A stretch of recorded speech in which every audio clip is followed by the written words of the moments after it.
Man, I am so freaking long-winded. I have to record this video over again. So, you know what? You wouldn't know that if I didn't mention it. So forget I said that. All right, this is going to be a quicker version so that I can get this out a little faster. But I'm going to talk about a couple things today. One of the things I'm going to talk about is I'm going to do a pickup video. Very small pickup video. And I know that for those of you that watch my videos, I did say that I wasn't going to pick any more stuff up until I cleaned my mess up. But my mess has actually gotten worse. Yeah. Funny how that happens, you know. You go to clean a mess up, but you'll end up making it worse before you make it better. Or at least that's what I'm going to say today. Which I just said it like 20 minutes ago, too, so it's not really original. So yeah, I'm going to do a pickup, but I think when you guys see the pickups, you'll understand why I did them. Also, Asian Sleepy sent me didn't send me a message. He left a comment on my channel earlier letting me know that I passed 600 subscribers, which I really wasn't paying attention. Thank you, Asian Sleepy. And normally I would put his link around here somewhere, but this video is going to be uploading while I'm at work, and I won't get to put links up. So I'll leave a link down below for Asian Sleepy or anybody else I happen to mention in the video. Yeah. So, hey, thank you very much, guys. And what I thought I might do is a question and answer video. Now, I've never really felt a need to do a question and answer video because I answer a lot of questions anyway. You know, people ask me questions in comments on videos, or I get a lot of questions through private message. I get questions on Skype. I get questions on Facebook. I get questions all over the place, and I'm more than happy to answer as many of them as I possibly can. So I've never really felt a need to do a question and answer video until I watched Danny4842's question and answer video down below, and he had a question asked of him by somebody who was just starting up, and they wanted to know if he had any advice for, you know, them as a new gamer. So I thought, you know what, that actually looks fun, and you know, maybe there's some people that are not willing to ask me a question through comments or whatever, but they might be willing to do it on a video. So I'm going to do a video. You guys can pretty much ask me anything you want. Anything's fair game. I will answer all questions, but be warned that a stupid question will get a stupid answer.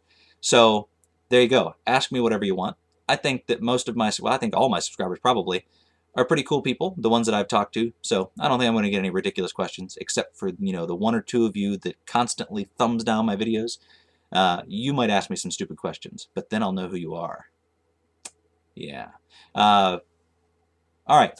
Another reason, yeah, Yell Chaos did a question and answer video a while back. Well, he did a question video a while back where we all asked him questions, but he hasn't answered it yet. So my goal, hopefully, is to get all these questions in and get my answer video out before he gets his. Down below. All right, now for the pickups.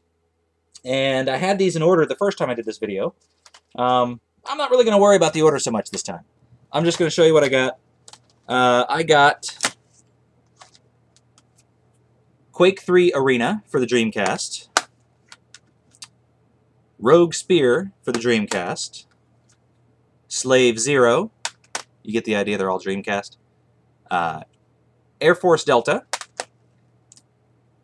The Spirit of Speed, which is a racing game where you race old 30s race cars.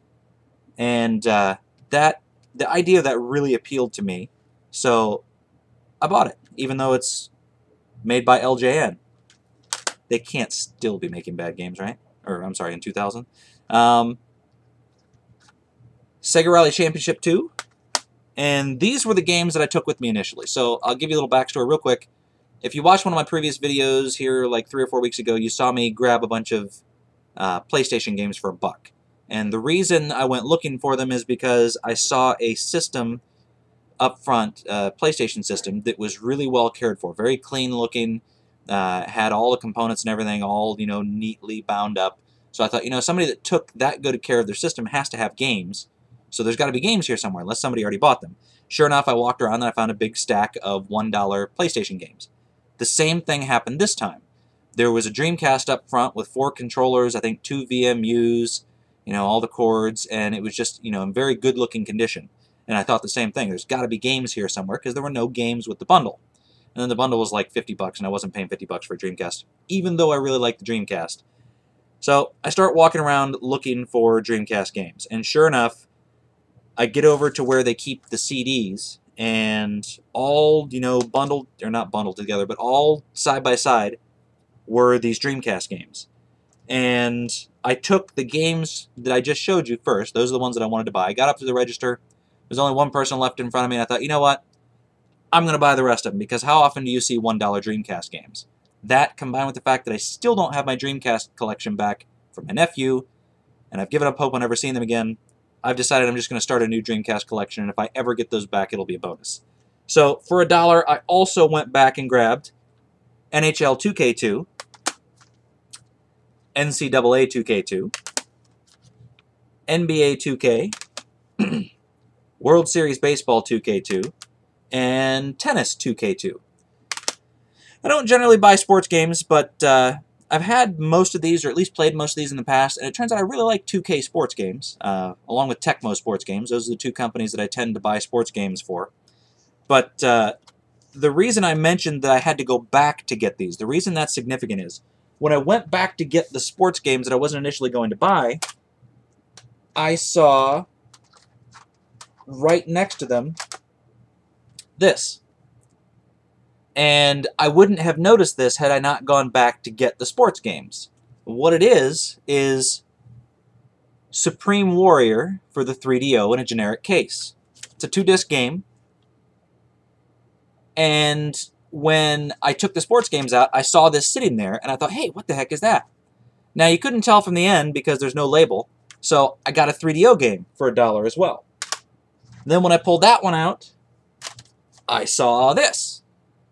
Blade Force for the 3DO. And sure enough, I checked, and there were 2 other games. I don't know how to pronounce that. It's Pode, I guess. But I bought it because on the back, well, I bought it because it was $1 and it's a 3DO game and I don't have it, but I really like the picture on the back. It's a chef smoking a stogie with a whole bunch of weapons strapped to him. I mean, how can that not be a good game? And Siberia. Now, I would have never seen these games because 3DO end labels are very bland. You know, they're black, they're white, they're whatever color, and there's no indication that it's a game unless you see the front of it. And then in the case of Pode, there's really not anyway, unless you see 3D.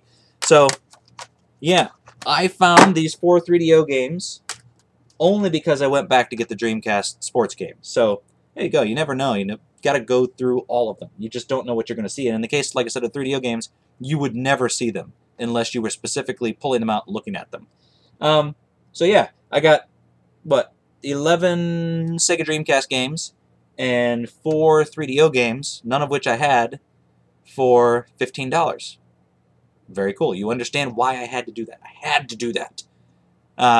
Now, there's one other pickup that I got, and this was a different day at a Salvation Army thrift store.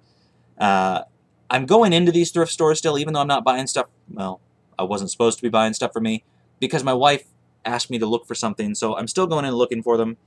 And I just happen to notice things occasionally. But as I was walking out the door, I see a bunch of Genesis games in the glass case at the front. So, of course, I stopped to take a look, because if I see something valuable, I'm not stupid. I'm still going to buy it. So what I found was Donkey Kong for the Game Boy. Now, I already have Donkey Kong for the Game Boy, loose. And a while back when I was looking up values on some things, I happened to notice that a boxed copy of Donkey Kong was worth like 15 or 20 bucks for a boxed complete Donkey Kong. So I thought, you know what, I'm going to go ahead and buy that because it was $2.99, and we'll just see what happens. Now, what I didn't realize at the time until I got it out of the case is that it is a factory sealed Donkey Kong. And you can see there's the H-seam. Now, I know that people can replicate H-seams, but what they don't generally do when they replicate H-seams is most of the machines that do the H-seams, yeah, you're going to say that H-seams are common, but anyway, most machines that do the H-seams, they do them almost too perfect nowadays, where the factory seal, it was always a little bit messy, and then right where the two seams come together, you'd have like this little V-shaped overlap. So I'm fairly certain that this is a factory seal, and if it is, it's worth a lot of money. Really surprised me how much it's worth. I think Rarity Guide had it listed at like $315. It's not worth that much, especially not, missing the little, I believe there used to be a hangy tag for Game Boy games, I'm not sure, and it's just the tiniest bit squished on the corner there.